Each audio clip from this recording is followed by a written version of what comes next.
우리가 무언가를 받을 때 그 선물이 정말 클수록 받는 사람의 태도가 참 중요해지잖아요. 오늘 이 시간에는 성경 미가서와 로마서를 통해서 하나님이 우리에게 주시는 가장 큰 선물, 바로 은혜의 본질이 대체 무엇인지, 그리고 그 어마어마한 선물을 맞이하는 우리의 자세는 어때야 하는지 한번 깊이 파헤쳐 보겠습니다. 자, 모든 이야기의 시작은요, 바로 고대 선지자 미가가 던진 이 경이로운 질문에서부터 출발합니다. 주와 같은 신이 어디 있으리이까? 이 한 문장이 하나님의 독보적인 성품을 탐구하는 거대한 문을 활짝 여는 거죠. 여기서 정말 흥미로운 사실은 이 질문이 바로 선지자 미가라는 이름의 뜻 그 자체라는 점입니다. 누가 주와 같은가? 그러니까 그는 자기 존재 전부를 걸고 이 심오한 질문을 우리에게 던지고 있는 셈이에요. 자, 그렇다면 대체 무엇인 하나님을 그토록 특별하게 만드는 걸까요? 미가서는 그 답을 크게 두 가지 키워드로 압축해서 보여줍니다. 바로 그분의 압도적인 능력, 그리고 아주 독특한 성품입니다. 하나님의 성품 안에는 이 두 가지가 아주 팽팽하게 공존하고 있습니다. 한쪽에는 모든 잘못을 반드시 심판하시는 절대적인 정의가 있고요. 다른 한쪽에는 그 모든 것을 뛰어넘는 정말 끝없는 자비가 있죠. 바로 이 긴장감이야말로 오늘 이야기의 핵심이라고 할 수 있습니다.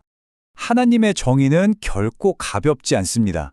미가는 백성들의 반역에 대해 정말 무시무시한 예언을 선포하는데요. 도시가 그냥 밭처럼 갈아엎어지고 예루살렘이 돌무더기가 될 거라는 이 선언은 그분의 공의가 얼마나 엄중한지를 보여주는 장면이죠. 하지만 말이죠, 만약 이야기가 여기서 끝났다면 하나님은 그저 무서운 심판자일 뿐이겠죠? 정말 중요한 건 심판이 결코 끝이 아니라는 사실입니다. 이제 우리는 그분의 성품의 또 다른 아주 특별한 면을 보게 될 겁니다. 네, 바로 이 부분이 오늘 설명에서 가장 중요한 핵심입니다. 인간의 실패로 벌어진 그 관계의 간극을 메우기 위해 언제나 하나님께서 먼저 움직이신다는 사실, 그분이 먼저 시작하십니다. 먼저 우리가 해결해야 할 근본적인 문제가 있습니다. 바로 죄라는 거대한 장벽이죠. 인간의 죄는 거룩하신 하나님과의 관계를 딱 단절시키고 도저히 건널 수 없는 깊은 틈을 만들어냅니다. 그렇다면 하나님은 이 장벽을 대체 어떻게 허무시는 걸까요? 미가서는 두 가지 아주 강력한 비유를 사용합니다. 첫째, 우리의 죄악을 발로 그냥 짓밟아서 부숴버리시고, 둘째, 그 모든 죄를 깊은 바닷속에 던져서 다시는 찾을 수도 없게 만드십니다.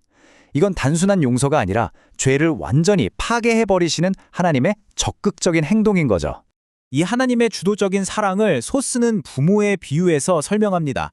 자녀와 관계가 틀어졌을 때 자존심 같은 걸 넘어서 먼저 손을 내미는 쪽은 대부분 부모잖아요. 바로 그것처럼 하나님께서 먼저 다가오시는 사랑이 이와 같다는 겁니다. 자, 이제 이야기는 고대 이스라엘이라는 특정 민족을 넘어서 모든 인류에게로 확장됩니다. 신약의 로마서는 이 하나님의 주도적인 은혜가 어떻게 우리 모두에게 적용되는지 그 길을 아주 명확하게 보여줍니다. 로마서는 아주 명확하게 선언하죠. 하나님과의 단절은 어떤 특정 민족만의 문제가 아니라 우리 모든 인류의 보편적인 상태라고 말입니다. 모든 사람이 죄를 범하였음에 하나님의 영광에 이르지 못하더니. 여기서 핵심은 바로 이겁니다. 인간의 그 어떤 노력으로도 우리 스스로의 힘으로는 이 죄의 장벽을 절대로 허물 수가 없다는 사실이죠. 이것이 바로 하나님의 보편적인 해결책이 반드시 필요한 이유입니다. 그래서 성경은 하나님의 의라는 개념을 제시합니다. 근데 여기서 말하는 의는 우리가 생각하는 그런 도덕적인 올바름, 착하게 사는 것, 그런 게 아니에요. 이건 인류를 구원하시겠다는 그 약속을 반드시 지키시는 하나님의 신실한 성품 그 자체이자 그분의 행동을 의미합니다. 그리고 이 놀라운 하나님의 의는 바로 예수 그리스도를 통해서 우리 모두에게 선물처럼 주어집니다. 예수님이야말로 하나님의 그 주도적인 사랑과 약속을 지키시는 신실함이 가장 완벽하게 구현된 존재이자 우리에게 주어진 유일한 길인 셈이죠. 자, 그렇다면 이렇게 엄청난 선물을 받은 우리는 이제 어떻게 반응해야 할까요? 지금부터는 이 신적인 선물에 대한 우리의 응답, 즉 은혜를 살아낸다는 게 과연 어떤 삶의 태도인지 알아보겠습니다.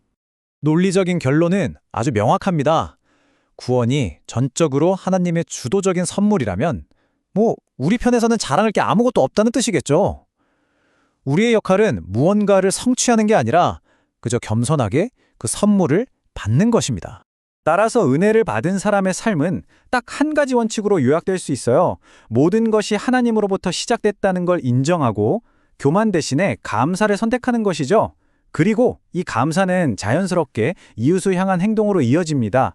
내가 받은 사랑으로 다른 사람을 사랑하고 내가 용서받았기 때문에 다른 사람을 용서하는 삶, 그것이 바로 은혜를 온몸으로 살아내는 태도입니다. 오늘 설명을 마무리하면서 이 질문을 우리 각자의 삶에 한번 적용해보면 어떨까요? 하나님은 우리와의 관계를 위해서 먼저 모든 장벽을 허무셨습니다. 그렇다면 나는, 그리고 여러분은 다른 사람과의 관계 속에서 혹은 하나님 앞에서 여전히 어떤 장벽을 쌓고 있지는 않나요?